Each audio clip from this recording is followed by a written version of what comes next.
आइए भक्तों, आज सुनते हैं मार्गशीर्ष मास के पहला शनिवार के दिन है शनिवार व्रत की कथा। तो एक बार बोलिए प्रेम से शनि महाराज की जय। एक समय की बात है, सभी नवग्रह सूर्य, चंद्रमा, मंगल, बुध, बृहस्पति, शुक्र, शनि, राहु और केतु में विवाद छिड़ गया। विवाद का कारण था कि इनमें से सबसे बड़ा कौन है। कोई निर्णय न होने पर सभी देवराज इंद्र के पास निर्णय कराने पहुँचे। इंद्र किसी एक का पक्ष नहीं ले सकते थे, इसीलिए उन्होंने निर्णय देने में अपनी असमर्थता जताई। परंतु उन्होंने उन सबको पृथ्वी पर राजा विक्रमादित्य के पास जाने की सलाह दी, क्योंकि राजा विक्रमादित्य अति न्यायप्रिय थे। इंद्र ने कहा कि वे ही इसका निर्णय कर सकते हैं। इंद्र की सलाह से सभी ग्रह एक साथ राजा विक्रमादित्य के पास पहुँचे और अपने आने का कारण बताया। राजा इस समस्याओं से अति चिंतित हो उठे, क्योंकि वे जानते थे कि अगर उन्होंने किसी एक को बड़ा बताया तो बाकी ग्रह कुपित हो उठेंगे।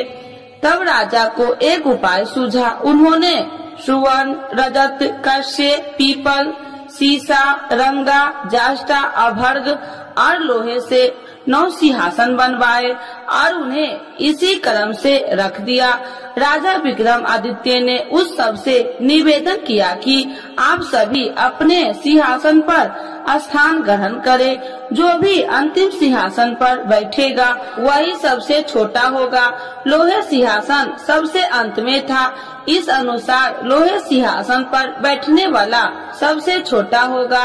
शनि देव सबसे अंत में लोहे सिंहासन पर बैठे, तो इसीलिए वही सबसे छोटे कहलाए। शनि देव को लगा कि राजा ने यह जानबूझकर किया है, इसीलिए उन्होंने कुपित होकर राजा से कहा, राजा तू मुझे नहीं जानता। सूर्य एक राशि में 1 महीना, चंद्रमा 2.25 महीना, 2 दिन, मंगल 1.5 महीना, बृहस्पति 13 महीना, वह बुध और शुक्र 1 महीने विचरण करते हैं, परंतु मैं 2.5 से 7.5 साल तक रहता हूँ। शनि देव क्रोधित होकर कहने लगे कि श्री राम की 7.5 आने पर उन्हें वनवास हो गया। रावण 7.5 आने पर वह वानरों की सेना से परास्त हो गया। अब तुम सावधान रहना। ऐसा कहकर शनि देव वहाँ से चले गए। इसके बाद अन्य देवताओं ने भी वहाँ से प्रस्थान कर लिया। कुछ समय बाद राजा की 7.5 आई, तब शनि देव घोड़े के सौदागर बनकर वहाँ आए। किसी ने राजा को सूचना दी कि कोई घोड़े का सौदागर आया है तथा उसके पास जो घोड़ा है वह बहुत बढ़िया है। राजा ने यह समाचार सुनकर अपने अश्वपाल को उस सौदागर से घोड़े खरीदने का आदेश दिया। अश्वपाल ने कई अच्छे घोड़े खरीदे। वह एक सर्वोत्तम घोड़े को राजा को सवारी हेतु दिया। राजा जैसे ही उस घोड़ा पर बैठा, वैसे ही वह घोड़ा भागकर वन की ओर चल गया। वन में काफी अंदर पहुँच वह घोड़ा गायब हो गया और राजा भूख प्यास जंगल में भटकता रहा। भटकते भटकते राजा को बेहद प्यास लगी। तब एक ग्वाले ने उसे पानी पिलाया। राजा ने प्रसन्न होकर उसे अपनी अंगूठी दे दी। वह अंगूठी देकर राजा आगे चल दिया और एक नगर में पहुंचा। वहां उसने अपना नाम उज्जैनी निवासी बिका बताया। वहां एक सेठ की दुकान से उसने जल इत्यादि पिया और कुछ विश्राम भी किया। भाग्यवश उस दिन सेठ की बड़ी बिक्री हुई। सेठ खुश होकर उसे खाना खिलाने के लिए अपने साथ घर ले गया। वहाँ उसने एक खूंटी देखी जिस पर एक हार टंगा था। राजा ने देखा कि खूंटी उस हार को निगल रही है और थोड़ी देर में पूरा हार गायब हो गया। सेठ ने समझा कि बीका ने हार चुरा लिया। उसने बीका को कोतवाल के पास पकड़वा दिया। फिर राजा ने भी उसे चोर समझकर उसके हाथ और पैर काट दिए। वह चैरंगिया बन गया और नगर के बाहर फिकवा दिया गया। वहाँ से एक तेली निकल रहा था। उसे राजा पर दया आई और उसने बीका को अपनी गाड़ी में बैठा लिया। वह अपनी जीभ से बैल को हाँकने लगा। उस काल राजा की शनि दशा समाप्त हो गई। वर्षा ऋतु आने पर राजा मल्हार गाने लगा। तब वह जिस नगर में था वहाँ की राजकुमारी मनभावनी को वह इतना भाया कि उसने मन ही मन प्रण कर लिया कि वह उस राग गाने वाले से ही विवाह करेगी। उसने दासी को राग गाने वाले को ढूंढने के लिए भेजी। दासी ने बताया कि वह एक चौरंगिया है, परंतु राजकुमारी न मानी। अगले ही दिन से राजकुमारी अनशन पर बैठ गई कि विवाह करेगी तो उसी से उसे सबने बहुत समझाया, पर फिर भी जब वह न मानी तो राजकुमारी के पिता ने उस तेली को बुलावा भेजा और विवाह की तैयारी करने को कहा। फिर उसका विवाह राजकुमारी से हो गया। एक दिन सोते हुए स्वप्न में शनि देव ने राजा विक्रम आदित्य से कहा, राजन, देखा तुमने मुझे छोटा बताकर कितना दुख झेला है। तब राजा ने उनसे क्षमा मांगी और प्रार्थना की, हे शनिदेव, जैसा दुख मुझे दिया है किसी और को न देना। शनिदेव मान गए कि और कहा, जो मेरी कथा व व्रत करेगा उसे कोई दुख न होगा तथा जो नित्य मेरा ध्यान करेगा और चीटिया का आटा डालेगा उसके सारे मनोरथ पूर्ण होंगे। साथ ही शनिदेव ने राजा को उसके हाथ पैर की वापसी दे दिए। प्रातः आँख खुलने पर राजकुमारी ने जब राजा को देखा तो आश्चर्यचकित रह गई। बीका ने उसे बताया कि वह उज्जैनी का राजा विक्रम आदित्य है। सभी अत्यंत प्रसन्न हुए। सेठ ने जब यह सुना वह पैर पर गिरकर क्षमा मांगने लगा। राजा ने कहा कि वह तो शनि देव का कोप था, इसमें किसी का कोई दोष नहीं। सेठ ने फिर भी निवेदन किया कि मुझे शांति तब ही मिलेगी जब आप मेरे घर चलकर भोजन करेंगे। सेठ ने अपने घर कई प्रकार के व्यंजन से राजा का सत्कार किया। साथ ही सबने देखा कि जो खूंटी हार निकल गई थी वही उसे उगल रही थी। सेठ ने अनेक मनोहर देख राजा का धन्यवाद किया और अपनी कन्या श्री कन्वरी से शादी करने का निवेदन किया। राजा ने सहर्ष स्वीकार कर लिया। कुछ समय पश्चात राजा अपनी दोनों रानियां मनभावनी और श्री कन्वरी को उज्जैनी नगरी के लिए निकल पड़े। वहां नगर वासियों ने सीमा पर ही उनका स्वागत किया। सारे नगर में दीपमाला हुई, सबने खुशी मनाई। राजा ने घोषणा किया कि मैंने शनि देव को सबसे छोटा बताया था, जबकि असल में वही सर्वोपरि है।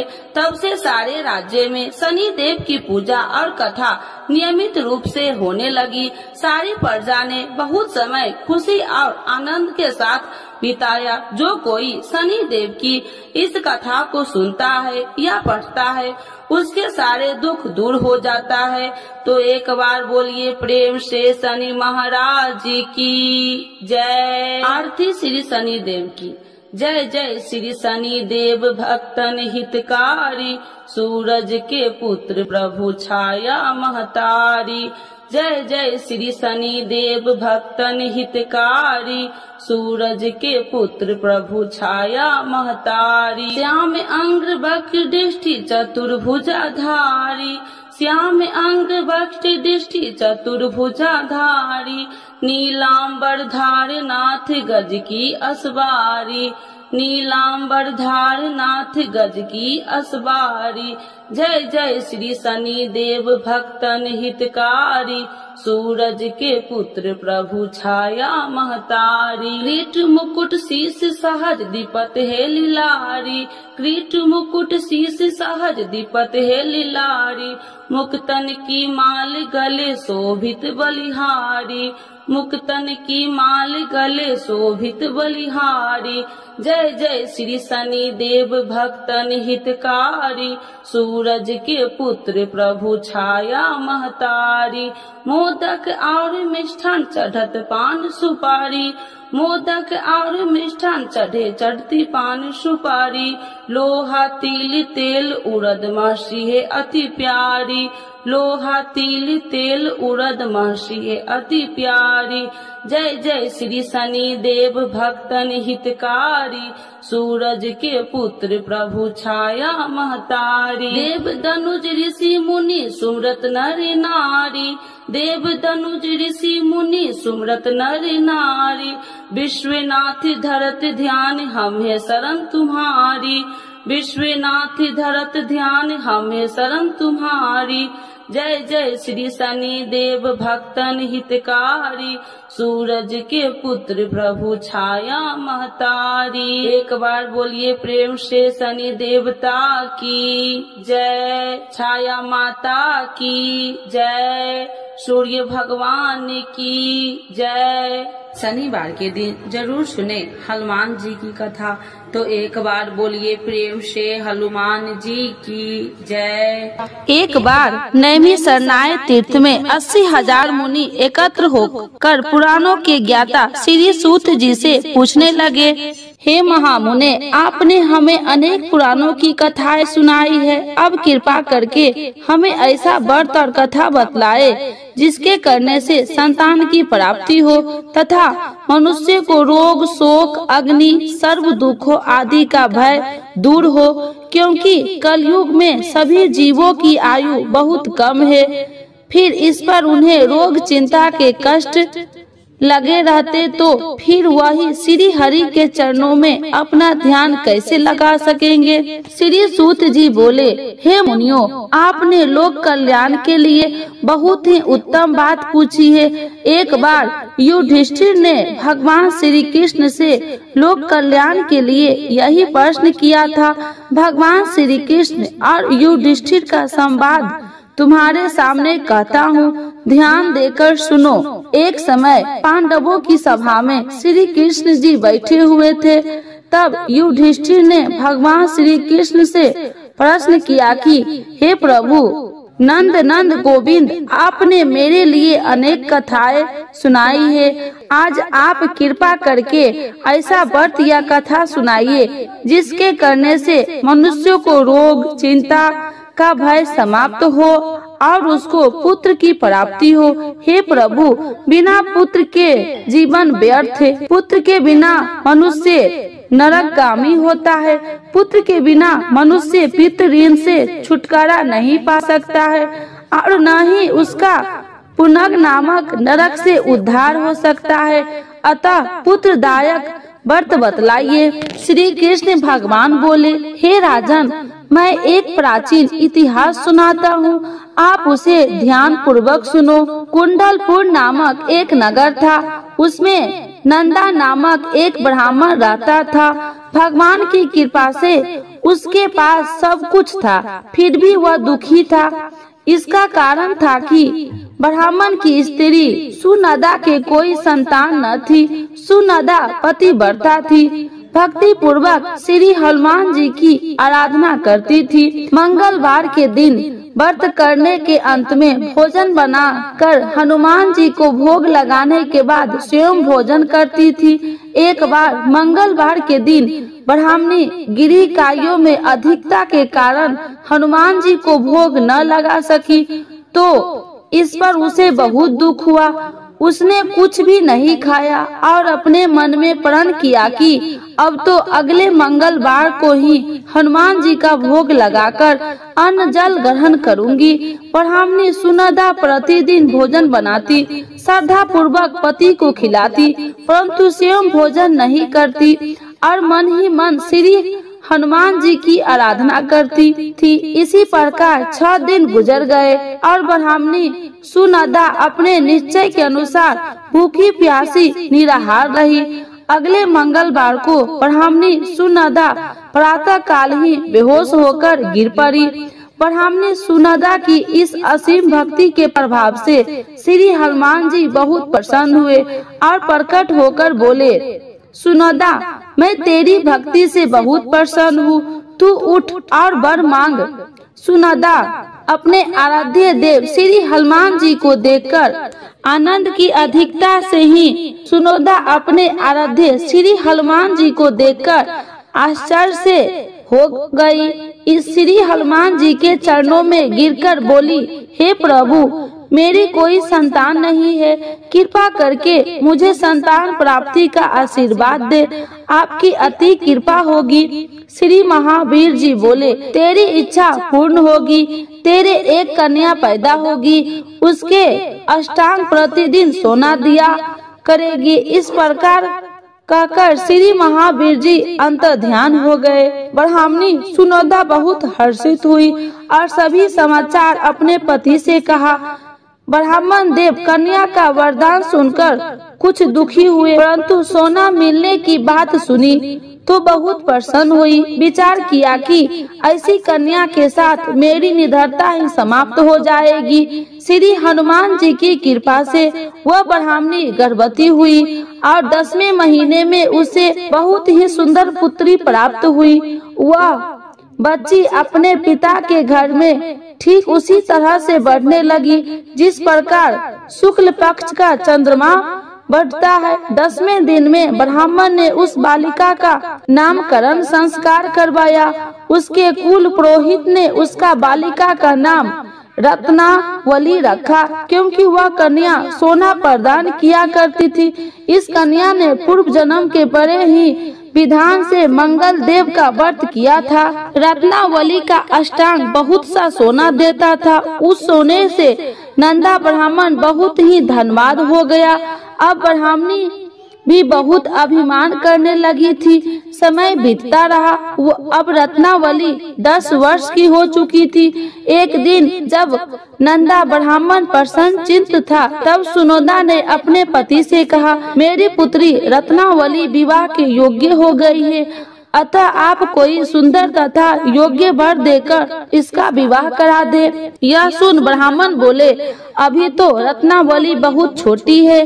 तब ब्राह्मणी बोली, शास्त्रों की ज्ञाता है कि कन्या 8वें वर्ष में गौरी, 9वें वर्ष में रोहिणी, 10वें वर्ष में कन्या इसके पश्चात रजस्वला हो जाती है। गौरी दान से पाताल लोक की प्राप्ति होती है, रोहिणी दान से वैकुंठ लोक की प्राप्ति होती है, कन्या के दान से इंद्र लोक में सुख की प्राप्ति होती है।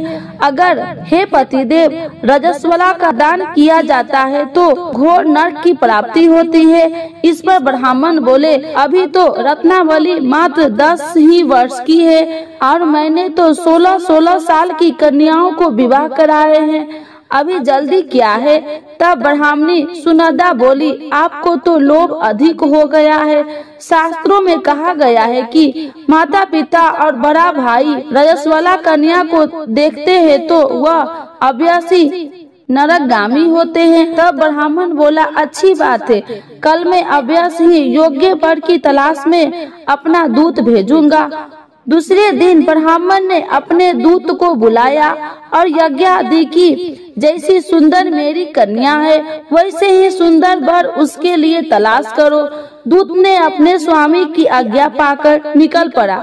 परंपराई नगर में उसने एक सुंदर लड़के को देखा।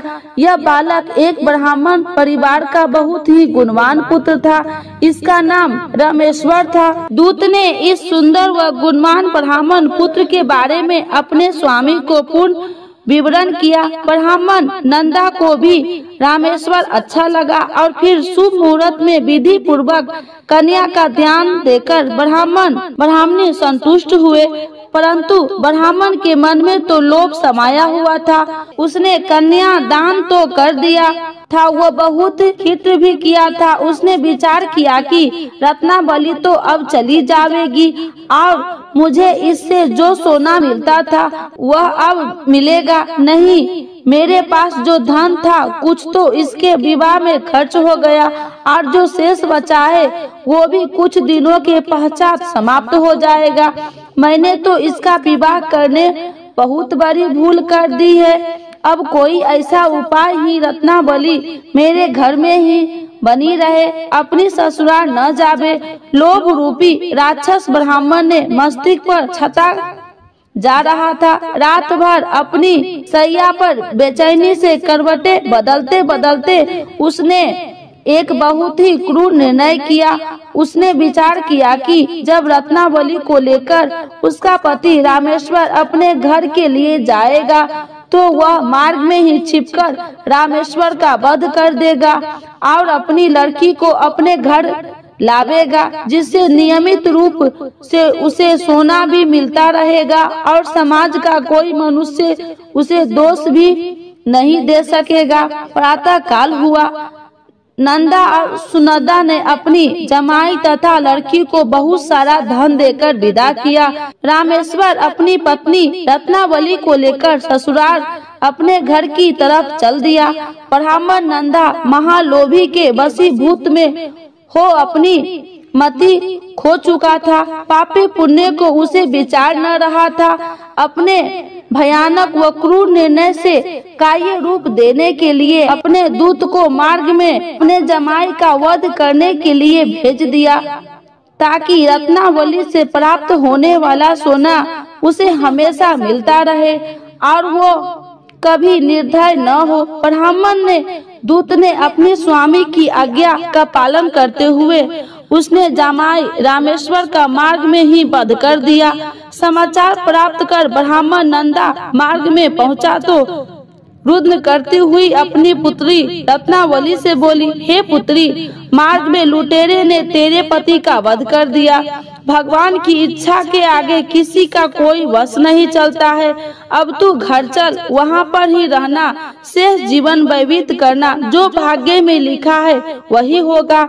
अपने पति की अकाल मृत्यु से रत्नावली बहुत दुखी हुई। क्रंदन व रुदन करते हुए अपने पिता से बोली, हे पिताजी, इस संसार में जिस स्त्री का पति नहीं है उसका जीवन व्यर्थ है। मैं अपने पति के साथ ही अपने शरीर को जला दूंगी और सती होकर अपने इस जन्म को माता पिता के नाम तथा सास ससुर के यश को सार्थक करूंगी। ब्राह्मण नंदा अपनी पुत्री रत्नावली के वचनों को सुनकर बहुत दुखी हुआ। विचार करने लगा, मैंने व्यर्थ ही जमाई का वध का पाप अपने सिर लिया। रत्नावली को उसके पीछे अपने प्राण तक देने की तैयार है। मेरा तो दोनों तरफ से मरण हो गया, धन तो अब मिलेगा नहीं। जमाई वध के पाप के फल स्वरूप यम यातना भी भुगतनी पड़ेगी। यह सोचकर वह बहुत खिन्न हुआ। रामेश्वर की चिता बनाई गई। रत्नावली सती होने की इच्छा से अपने पति का सिर अपनी गोद में रखकर चिता में बैठ गई। जैसे ही रामेश्वर की चिता को अग्नि लगाई गई, वैसे ही प्रसन्न होकर मंगल देव वहाँ प्रकट हुए और बोले, हे रत्नावली, मैं तेरी पति भक्ति से बहुत प्रसन्न हूँ, तू वर मांग। रत्नावली ने अपने पति का जीवन दान मांगा। तब मंगल देव बोले, रत्नावली, तेरा पति अजर अमर है, यह महाविद्वान भी होगा और इसके अतिरिक्त तेरी जो इच्छा हो वर मांग से। तब रत्नावली बोले, हे ग्रहों के स्वामी, यदि आप मुझ पर प्रसन्न हो तो मुझे यह वरदान दीजिए कि जो भी मनुष्य मंगलवार के दिन प्रातः काल लाल पुष्प लाल चंदन से पूजा करके आपका स्मरण करे, उसको रोग व्याधि न हो, सर्प जनों में कभी वियोग न हो, सर्प अग्नि तथा शत्रुओं का भय न रहे। जो स्त्री मंगलवार का व्रत करे वह कभी विधवा न हो। मंगल देवता तथा अस्तु कहकर अंतर ध्यान हो गए। रामेश्वर मंगल देव की कृपा से जीवित हो उठा। रत्नावली अपने पति को पुनः प्राप्त कर बहुत प्रसन्न हुई और मंगल देव का व्रत करके मंगलवार को करने व्रतराज और मंगल देव की कृपा से इस लोक में सुख यशवर को भोगते हुए अंत में अपने पति के साथ स्वर्ग लोक गई। बोलिए हनुमान जी की जय।